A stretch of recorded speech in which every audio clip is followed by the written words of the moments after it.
حتی اگر نام جک ما ثروتمندترین فرد چینی را نشنیده باشد، حتما با نام علی بابا آشنا شده اید. جالب است بدانید که این شرکت تجارتی الکترونی یعنی علی بابا سرمایه کلان بر 460 میلیارد دلار دارد که در نوع خود بی‌نظیر است. حتی جک ما بنیانگذار آن نیز با برخورداری از ثروتی بیش از 38 میلیارد دلار نیز از جمله ثروتمندترین افراد جهان به شمار می آید. رازهای موفقیت حیرت انگیز این مرد چینی چیست؟ اصلا او چگونه موفق به کسب چنین افتخارمند نائل گشته است؟ باید از زاویه دیگر به موفقیت‌های چشمگیری او نگاه کنیم و با هم به بررسی 15 گفته مشهور جک ما بپردازیم. با ما باشد.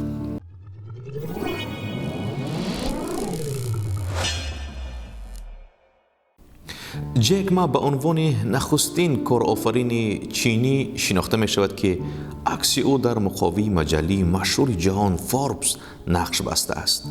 او در سال 1999 ایده ناب خود را در خصوص راه‌اندازی علی بابا آغاز کرد.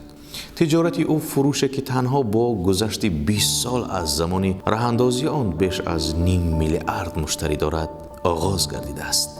جالب اینجاست که برخلاف تصور عمومی مردم، علی بابا حتی از سایت آمازون که نیز درآمدی بیشتری دارد. او با آموزش زبان انگلیسی با مشتریان خارجی بیشمار ملاقات کرد و کسب و کار خود را گسترش داد. حالا به عنوان استاد تجارتی بین‌المللی در دانشگاه هانگژو شناخته می شود. فردی که به گفته خود اجازه نداد که محدودیت‌ها فعالیت او را محدود کنند. حالا که کم و بیش به زندگی بنیانگذار علی بابا این جک ما آشنا شدیم، نوبت به بررسی گفته‌های جک ما می‌رسد. به همین خاطر پیشنهاد می‌کنیم که گفته‌های او را از دست ندهید.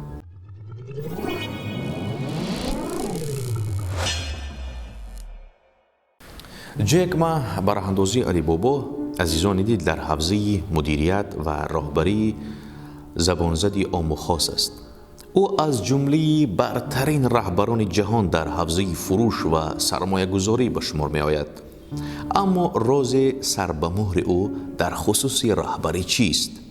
رهبری در قدم نخست می گوید جک ما بخش از غریزه شماست و در قدم بعدی آموزش نقشی مهم دارد. باید داشته باشد که رهبران همواره خوشبین هستند. آنها هرگز درباره هیچ موضوع شکایت نمی کنند. همانطوری که پیداست، جک ما مثبت اندیشی را از جمله خصوصیت رهبران می داند. بهترین گفته جک ما این است که او گفته است مردم را در اولویت قرار دهید، زیرا راز موفقیت در کسب و کار خود را در اولویت قرار دادن مردم می داند. می گوید جک ما. او به خوبی آگاه است که موفقیت فروش زمان حاصل می شود که توانید راضیگی مردم را جلب کنید. باید نگاهی به گفته مشهور او در خصوص این موضوع بیاندازیم که او چی گفته است. من هیچ چیز در مورد تکنولوژی نمیدانم. من هیچ سررشته از بازاریابی نمیدانم و حتی هیچ اطلاعی در خصوص مسائل حقوقی ندارم. تمامی آنچه من میدانم مردم هستند. جک ما با بکارگیری افراد هوشمند برای پیشرفتی کسب و کار خود اعتقاد و اعتماد زیادی داشت. او به خوبی میداند که چگونه باید از این سرمایه بزرگ در راستای هدفهای خود استفاده کند. حتی در این خصوص هم او اندیشه جالبی دارد که گفته است من همواره افرادی باهوشتر از خودم را برای کار پیدا میکنم. سپس کار من این است که مطمئن شوم افرادی باهوش میتوانند در کنار هم کار کنند. هرگز فراموش نکنید که افرادی ناعهده‌برا به آسانی در کنار هم کار خواهند کرد، اما افرادی باهوش اینطور نیستند.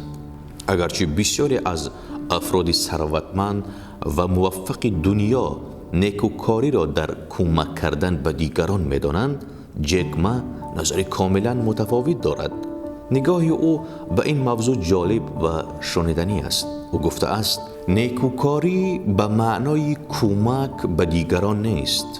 در واقع این موضوع معنای کمک به خودتان است. هنگامی که شما تغییر میکنید، جهان نیز تغییر میکند. درس گرفتن از موفقیت ها یا اشتباه ها، همه ما این گونه هستیم. هنگامی که فرد به موفقیت کلان دست پیدا میکند، تنها این موضوع را پررنگ و مهم میدانیم، در حالی که تنها اشتباه های دیگران هستند که درسای الهام بخش برای ما دارند. جک ما نیز به خوبی به این موضوع اشاره کرده است. به جای اینکه از موفقیت دیگران درس بگیرید، به سراغ اشتباه آنها بروید. اکثری افراد به دلایل مشترک شکست میخورند، در حالی که موفقیت دلایل گوناگونی دارد.